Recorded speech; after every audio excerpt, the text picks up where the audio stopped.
Welcome into the Fantasy Football Diagnostics Podcast, where we provide you with your weekly diagnosis of everything fantasy football.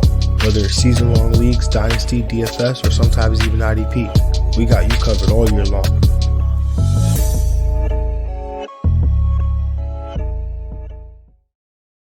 Let's do it. Let's get to it. Welcome into the Fantasy Football Diagnostics Podcast. And of course, I'm your host, John June. And of course, this wonderful guy, I don't know which side of the screen he's on right now, but he's right in front of me. Greg Henneman. Greg, how you doing today, bro? Doing all right, doing well. Got the Thursday night game, peeking into that a little bit. Ready to talk about this football game to this week. It's a nice little easy week for us. We could run through games all day, yo. It's over. Like, it's only like so many teams on bye, It's crazy. Right? Like, it's crazy because we're so used to doing so many teams. I mean, people, only the real ones know, the day ones know that when we first started this show, we were doing all 16 games in one day, to the point where now we actually, for Thanksgiving, we actually end up doing it all 16 games. So when you catch the Thanksgiving episode, you'll catch that we end up actually, is it all six? I don't even remember how we do it. I think we break down the Thanksgiving games and then I think like we figure it out as the schedule goes along. Yeah. But either way, just be ready for us to do some madness. But today, covering 6 games is going to be some light work here real quick. No, not even starts of the week or anything like that. So we'll jump right into it. Make sure you check us out tomorrow though, if you want to catch those starts of the week. But starting with the first game. All these games will be at Sunday at 1 p.m. The 4-2 Cincinnati Bengals traveling to Baltimore to take on the 5-1 Baltimore Ravens. 47.5 point over under here according to FanDuel Sportsbook. The Baltimore Ravens are 6-point favorites. Greg, in terms of weather, it's okay. In terms of injuries, Sammy Watkins was a DNP with a thigh. Latavius Murray has an ankle injury. And he was a DNP at practice. Ronnie Stanley, he was recently placed on IR, adding to the list of many Baltimore Ravens players that have ended up on IR. And for the Cincinnati side, Chris Evans, he's questionable as he was a limited participant with a hamstring injury. So I will actually go first. I'm going to take the over here. Going to take Cincinnati to cover. I'm going to take Baltimore to win. Cincinnati has been pretty good against quarterbacks the last few weeks. Still going to start Lamar though, without a doubt. He's got those legs. That's always going to be, safe floor for him there. But if Latavius Murray can't go for Baltimore, then I think Devontae Freeman is in play as a potentially an RB2. Also, don't count out Le'Veon Bell, who had 8 touches to Devontae Freeman's 9. Also scored a touchdown. I think all 3 of those guys scored on Sunday. But, definitely think that if, again, we keep mentioning it, but the bye weeks, if you are in danger, you need help at running back. That's real rough territory right there. It's rough. But in terms of Mark Andrews, I think he continues his resurgence as a top 5 tight end option. And I think wide receivers probably get a little bit of a downgrade here. I mean, like I said, the passing game's in a little bit of a downgrade. But again, anything can happen. Lamar could shake one free. We saw Rashad Bateman get involved last week in his first NFL action. Actually out-targeted Marquise Hollywood. I should refer to him as such, Hollywood Brown. So that's something to keep an eye on as we move forward. But for the Cincinnati side, Joe Burrow, having a really good season, has been throwing the ball a bit more. Cincinnati has the last few weeks. I think you can play him. Might not have the safe floor we might be looking for in this matchup here, but I definitely he's always in line to score some touchdowns there, throw some touchdown passes. So Joe Mixon, RB1. Jamar Chase is probably my top option at the wide receiver position for Cincinnati. T. Higgins would be second for me. And then Tyler Boyd probably coming in as a low-end wide receiver 3, probably closer to that wide receiver 4 range. I mean, but if they're throwing the ball more, who knows, potentially. But, Greg, what say you, brother? I'm gonna take the under. I'm gonna take the Bengals to cover, but I'm gonna take the Baltimore Ravens to win the game. Yeah, on Baltimore side, I'm with you with Lamar. He's QB1. You're starting him for sure. Uh, Definitely. If I could avoid that running back situation for the Ravens, I would. But it is 6 teams on bye. Really, if you're really desperate, you got to go there because that would be probably where you're gonna get the most carries from. These RB3s, RB4s. That's gonna be possibly finishing like as an RB2. So yeah, that situation is going to play himself out. For the receivers, I do like Marquise Brown in this matchup. I also do like how Bateman's usage was last week. He ran a lot of routes last week. I think Sammy Watkins being out, he could be used in some flex consideration. On the Bengals side, Joe Burrow is in streaming conversation this week. I'm with you in the rankings of the receivers. We talked about it early in the year how it was going to be a problem, and yeah, it's become the problem. Boyd has just pretty much been fizzed out as the main guy. So that's tough for the value for his draft. But I like Chase and I like Higgins. Yeah, Joe Mixon is going to ball out, of course, every week. Hey man, week 7, man, draft capital means nothing anymore, bro. I know. Throw that out the window. Crazy. Moving on to the next matchup here, Sunday 1 p.m. 3-3 Carolina Panthers traveling to MetLife to take on the 1-5 New York Giants. This is a 43.5 point total. Carolina Panthers are 3-point favorites. In terms of weather, it's okay. The Carolina Panthers have a few guys out with a concussion, including wide receivers Alex Erickson and Terrace Marshall Jr. The Giants have their share of injuries they're dealing with. Saquon Barkley questionable with an ankle. That does not look good for Von Miller's ankle. So he was DNP. Saquon Barkley was. Kenny Golladay questionable with a DNP or questionable with a knee injury, also a DNP. Kadarius Toney questionable with an ankle. Oh, sorry, doubtful with an ankle. Yeah, don't get me too hopeful. You got me hopeful with that. Yeah, I knew it. Doubtful with an ankle. He was also a DNP. And then to make matters worse, they've added Andrew Thomas, the left tackle, to injured reserve with an ankle injury, most likely season ending there. Brutal. Greg, what's going to go on with your New York Giants this week, man? Hopefully stay healthy. That's all I really want them to do. Yeah, but I'm gonna take Carolina to win. I'm take Carolina to cover the spread. I'm gonna take the under in the game.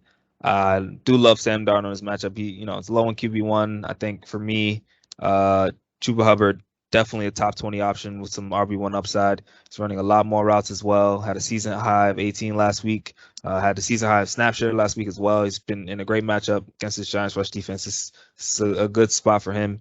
DJ Moore, I think we'll see a lot of Dory Jackson. He's been playing pretty well, but I think wide receiver one season is going to continue here for DJ Moore. He's third among wide receivers in targets at 10.5 a game. Robbie Anderson, I think if you're in need of a receiver, I think he's in play. His targets and air yards have been trending up over the last 3 weeks. He's been getting over 9.6 targets in the last 3 weeks. So the opportunities are there. I think it will hit at some point. On the Giants side, Daniel Jones should bounce back. I mean, he had a horrendous week against the Rams. I don't think it will be that bad again.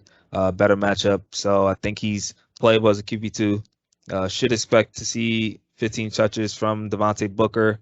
So I think he's an RB3 play, some RB2 upside. But the matchup is super tough. So I think more he's going to finish probably low and sneak into that top 30 play. Sterling Shepard is the only receiver I really trust. He's probably going to lead in targets and receivers. He's a wide receiver 2 for me. Evan Ingram, if you're desperate for a tight end, though, you probably have to grab him because he'll probably be next in line for targets. Yeah, me and you were like almost eye to eye, and I say almost because you'll see why. But taking the under, taking Carolina to cover, taking Carolina to win, I really like the Panthers offense. Like, I'm all about it this week. Darnold is a top 10 option. Love DJ Moore. I'm really high on Robbie Anderson like you are. He's seen 26% target share over the last 3 weeks, just second to DJ Moore's 28.5%. So very close there. That chemistry started to settle out there a little bit. I love Chuba Hubbard this week as well. Yeah. I think he's a real RB1 option this week. The Giants have been terrible against the run, and so I think Chuba Hubbard is in a phenomenal spot here. And then speaking of being terrible, the Giants' offense was pretty terrible last week. I mean, they were just as a whole were terrible last week, but yeah, specifically the offense looked bad. But I don't think that's really who they are on offense, especially Daniel Jones. They've shown to be much better at times this year. I think Jones is a high-end QB2. I think Booker can be a high-end QB1 or RB1, RB2 potentially, high-end RB2 potentially, just based on volume. If he does get in the end zone, then there's a real good opportunity for him to finish in like even near RB1 territory. Then Shepard, I mean, he was hot to start the year, so I think he can make impact in this game.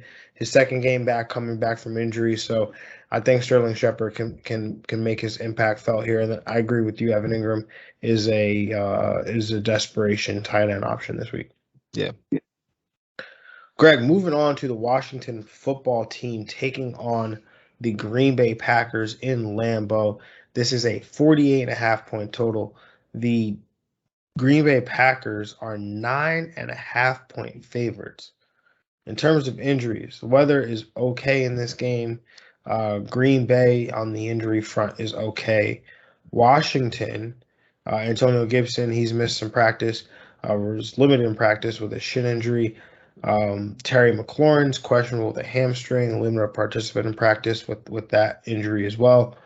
Ricky Seals-Jones, he's questionable with a quad, but he was a limited participant in practice, so those guys definitely look out for them. But in terms of the game here, I'm going to take the under. I'm going to take Green Bay to cover. I'm also going to take Green Bay to win the game here. In terms of the fantasy side, give me the Packers. The big three. Aaron Rodgers, Devontae Adams, Aaron Jones. I think A.J. Dillon's in play as well as an RB2 option, especially with all these teams on bye. On the Washington side, I really just think it's Terry McLaurin and then maybe Antonio Gibson. I mean, even that's a slight stretch with the shin injury. We saw how unutilized he was. Sorry, I should throw out J.D. McKissic because if the game script does fall and AG is limited, then J.D. McKissic is definitely in play. So that's probably where I would cap it. I'm gonna go with Green Bay to win, Green Bay to cover as well. I'm gonna take the over. Taylor Heineke, he did have also a bad week last week. I think he can bounce back a little bit to get you a QB2 week because I think Terry McLaurin is in a smash spot here. I think he's going to get a wide receiver 1 week out of him. J.D. McKissic should be in play there, not favored. He should get some reception, especially in PPR leagues. I think he's an RB2. J.D. McKissic, should be an RB2, low-end RB2 for me in PPR leagues. Gibson, I think you're playing him as an RB2 as well. He's playing through the shin injury. He's going to get the carries, but if they fall behind, J.D. McKissic will be pretty much used throughout the game. Ricky Seals-Jones, I think he's a great streaming option this week. I mean, he's got tight end 1 upside if he plays. Last 2 weeks, he's been top 15 at the tight end position without Logan Thomas. He's only 46% roster, so I think he's definitely an option here. On Green Bay side, Aaron Rodgers is going to destroy this Washington football defense. It's going to be pretty bad, sneak, start of the week's potential here. But Washington's been horrible against QBs, giving up 317 passing yards, almost 3 touchdowns a game. Aaron Jones, you love him. Devontae Adams, monster play. And Alan Lazard got some deeper league consideration if you really need a wide receiver, because I love Rodgers. That's not a bad strategy to take at all.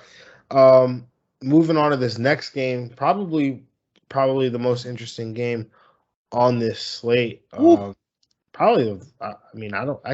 know if there's a game that's more interesting than this game.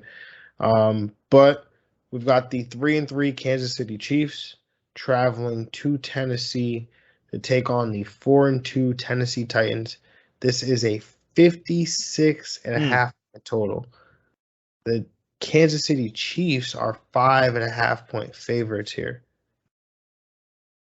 in terms of injuries, or in terms of the weather's okay. But in terms of injuries, Tyreek Hill, he was DNP with that quad injury that kept him out of practice last week. We all obviously know he played and finished as the wide receiver 2. So 2? Wide receiver 2. 3. He was finished in the top 3. Travis Kelce has a neck injury. He's dealing with that. Was limited participant in practice. Anthony Hitchens, he's doubtful with an elbow injury. Tennessee, they're okay for the most part. Taylor Lewan, who had that scary moment where he was carted off with off the on the longboard, he ended up just having a concussion apparently and isn't on the injury report today. So seems like he's might be set to go in this game here. Greg, where are you going with this matchup? I'm going to take the under. 56.5 is high. I'm going to take the Titans to cover, but I'm taking the Chiefs to win. You already know. Patty time on the Kansas City side. I love Pat Mahomes' matchup, high in QB1, as he is every week, top 3 play. Derek Williams, I love him in this. He is a high in RB2, got some RB1 upside, running a lot of routes last 2 weeks at 22.5 per game. Had 21 carries on top of that. That's RB1 usage. That's the usage we want Clyde to see. But Derek Williams getting it. So yeah, I love Derek Williams in this, and Tyreek Hill, Travis Kelce, both top 5 plays. Tennessee, Tannehill should be a great spot. He's in a great spot here. Kansas City's really bad against QBs. That was the logic for John using that Taylor Heineke pick. Like it should have pulled through, but I'm hitting right back at that. The Kansas City defense. I need to see it 2 straight weeks. So Tannehill is in play. AJ Brown, low on wide receiver 1 for me, and Julio Jones, if he's able to go, the wide receiver 2. Yeah, man, I actually am going to take the over here. I'm going to take Tennessee to cover. Ooh.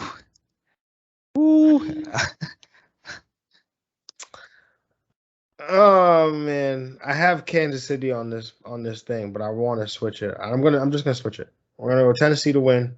Tennessee to win the game. Let me make sure I hit the spreadsheet too. King Henry. That's crazy. That's what I'm saying. King Henry. Crazy. I don't even know why I did fail to mention him. I failed. Oh man. Because you didn't have to. You didn't have to. That's right? True. Like people know they're gonna play King Henry, right? Yeah. But here I'm gonna start on the Kansas City side. Patrick Mahomes, Tyreek Hill, yes, sir. Travis Kelce, top 3 options, and like the Derek Williams thing, man. Like it don't make no sense. Sense. You just don't like. They don't like Clyde. They just don't like Clyde. That's what it has to be. First round pick though, I mean, you know what? It doesn't make sense. They just must not like him. Or yeah, I can't think of any other reason why Darrell Williams got 21 touches last week. Whew. Got more targets and receptions than Clyde too. Like that's like 2 games worth of Clyde production. Like Darrell Williams got it in 1 game. I don't know. Either way, on the Tennessee side, I totally agree with you. Ryan Tannehill is in a smash spot. Like you said, Kansas City, you got to show me 2 times.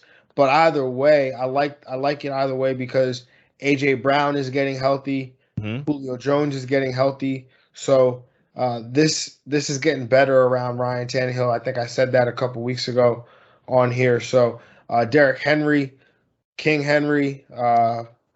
He's the RB1, man. I just want to rank him 1 every week. That's his rank. Right? Like, I mean, who else could you put above him? I mean, who else would you want above him? Right? Like, he's going to get volume. Like, and Greg, I do this injury report thing all the time, for every game, right? Like, I was thinking about it today. I'm like, yo, Derek, it's very rarely you ever see Derek Henry on the injury report. Like, facts, bro. It's not. I mean, he might end up on it like later in the year with like a foot or ankle or like a knee, but like it's like week 14 by that point, right? Like everybody's banged up in week 14, but like he's a demigod playing football, man. That's what I tell people. Crazy. Bro, he last week, what is it, 20 carries? No, but the mile per hour was like 21. Oh, 21.8. Yeah, 21.6 or 7. Something like that, right? Yeah. And it was the highest for highest for a running back all season, and it was the highest for a running back of the last 4 years of 240 pounds plus. And it was the fastest that Derrick Henry had ever run in his career. He's just getting stronger. That's what I'm saying. It doesn't make sense. It makes no sense. Yeah, MVP, so man. He's got it. Remember when everyone said Derrick Henry was going to break down this year? Nah, not us. Remember when they said that he wouldn't get to 2,000 yards because he would break down? I remember that. It's a long time ago. Anyway, playing those guys. Moving on to the next game. The 2-3 Atlanta Falcons traveling to Miami to take on the 1-5 Miami Dolphins.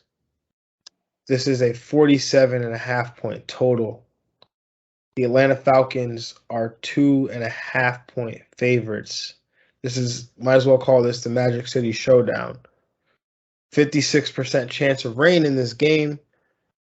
Offensive tackle Caleb McGarry, apologies, was on on IR with COVID, or he's on the COVID IR. Miami's okay in terms of injuries.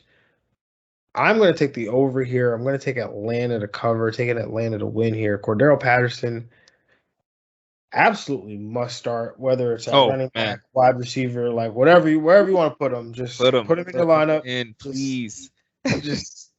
21 touches last game against the New York Jets in London.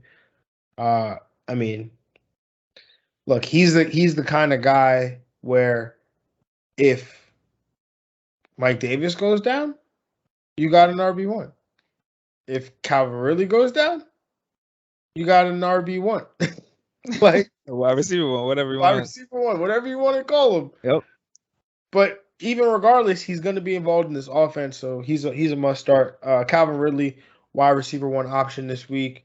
I mean, he's somebody I think I would buy low on if I could ahead of this game. I mean, we probably should have bought him when he was on bye, but people might be frustrated, so keep an eye out for that. I think I got to go against Calvin Ridley in 2 leagues this week. 2 of like my main leagues, because probably more than that. That's tough. This tough. This might be the week. Right, of course, right? Definitely. Yeah. Like last year when I went against Joe Mixon, the game he had like 40 points. I went against him in like 4 or 5 leagues. It was absolutely absurd. But Kyle Pitts, tight end one option after his breakout game. And remember, Ricky's off the bye week. Yes, sir. Mike Davis, low end flex, but I don't want him near my lineup. I really don't. But Matt Ryan, low end QB1. On the Miami side, Tua is your quarterback stream week, QB1 this week. The rain does scare me a little bit, but I think that he'll be able to get it done, especially with those dump off passes. He'll get like Jalen Waddle's gonna get like 19 targets. I see that. Yep. It's gonna be like 19 targets for like 14 catches, 19 targets, and like 75 or 4 yards. Yeah.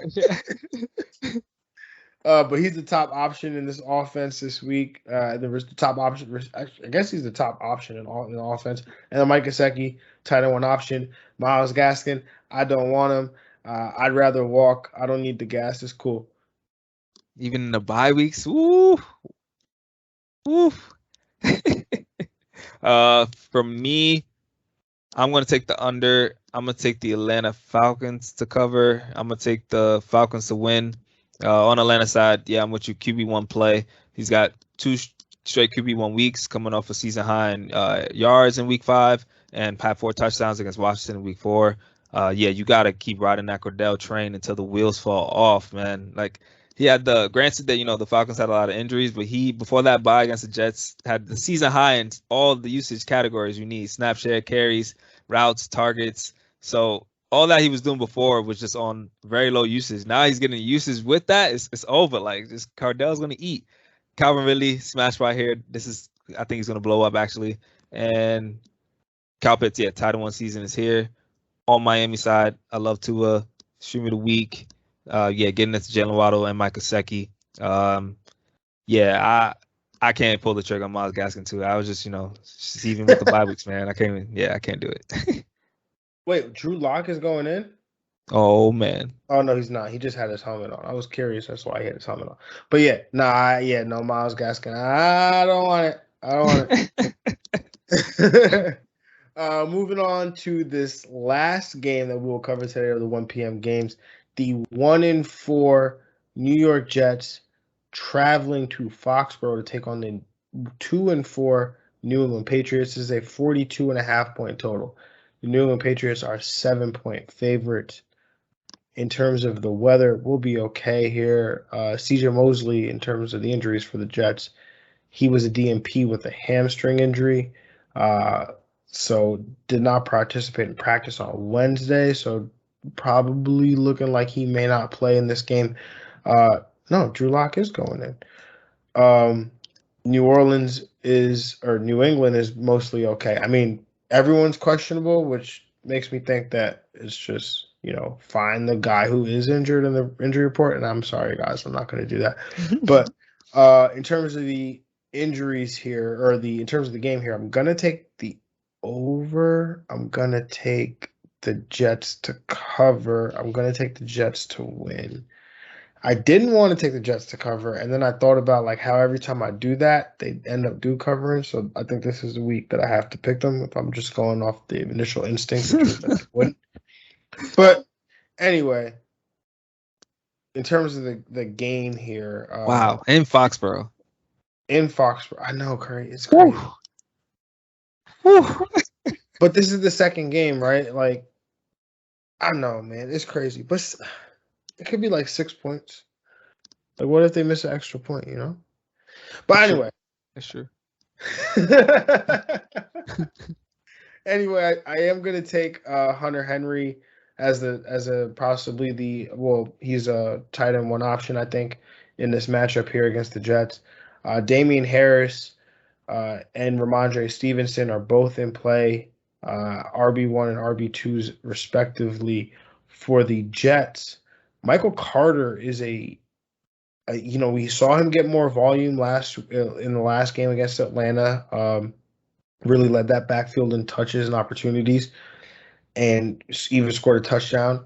I think in PPR leagues, he's going to be an option this week as low end or high end RB2, mid range to high end RB2 this week. And then Corey Davis, I know he got shut out the first game, but New England has not fared all that well against wide receivers. The corner play has lacked a little bit, and so I think Corey Davis in the second game, especially with Jamison Crowder, should open up some more things for him. Maybe Jamison Crowder is an option as well. Another guy that'll catch 9 balls for 60 yards. So, that's as far as I'm going though with the Jets. Yeah, I'm gonna take the under. I'm gonna take the Pats to cover and the Pats to win. Yeah, it's still Belichick against Jets in Foxborough. Like, this is just, please, a very predictable game. But I do like Michael Carter in this bye week. I think he's a great fill-in for this week to get you an RB2 a week. Corey Davis, I do like him as a wide receiver 2, low end wide receiver 2. Crowder in PPR leagues, giving you wide receiver 3 value. On the New England side, Jacoby Myers, hopefully gets in the end zone one day. He got the 2-point conversion though, so he touched the end zone. Wide receiver 2 for me, Damian Harris and Stevenson are both in play, both top 30 plays. With Damian Harris with a little more upside, being used in the red zone and everything, unless he gets hurt. And Hunter Henry, he's become the tight end favorite in this offense. Jon Smith's like more of a glorified blocking tight end right now. So, I like Hunter Henry. It's like what I had been saying, man. Jonnu Smith can block, Hunter Henry can't. So you're going to ask Jonnu Smith to do things that Hunter Henry can't. But I don't know, man. I got sucked up into him taking backfield touches, and we've just seen that one time. So I don't know. But that being said, we are done with the part 1 preview. So make sure you come check us out tomorrow. We will do part 2 where we break down all the 4 p.m. games, as well as the remaining primetime games, and give out starts of the week and place some get money. So make sure you subscribe. Make sure you checked in with us, and we're just gonna keep bringing you closer and closer towards those chips. So yes, sir. Until next time, y'all. Peace. Yeah.